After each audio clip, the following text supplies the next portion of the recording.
Well, after the transplant failed, she went back on dialysis. You knew that. She had been doing fine the last couple months, but last Monday everything went wrong. They thought they could correct things with a little operation. As they wheeled her down, she said, "Mama, I'm going to feel so good when all of this is over."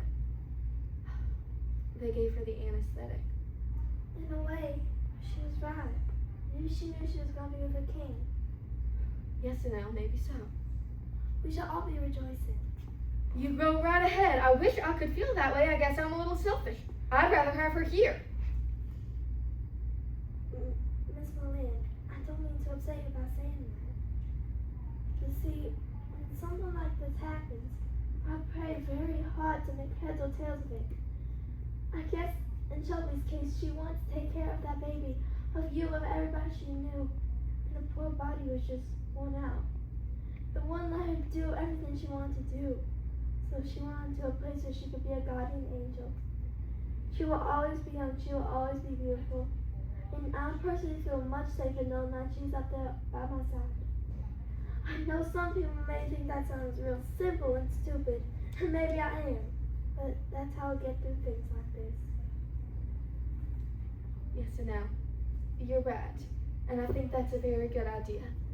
Shelby, as you know, would not want us to get all mired down and wallow in this. She would look on it as just one of life's occurrences.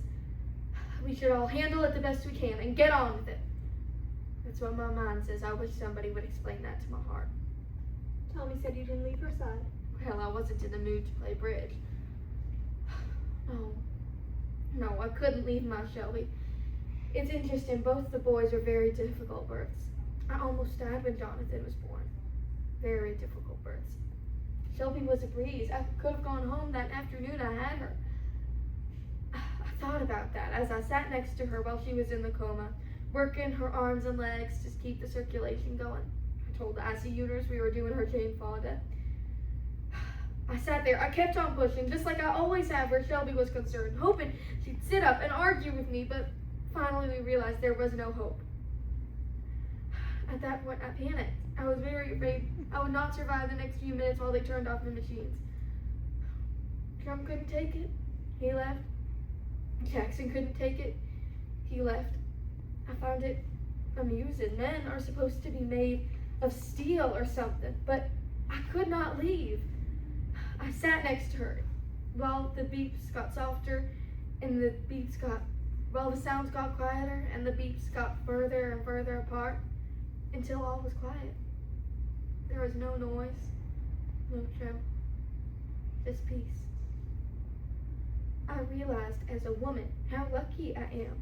I was there when this wonderful person drifted into my world. And I was there when she drifted out. It was the most precious moment of my life thus far. Well, I don't know how your insides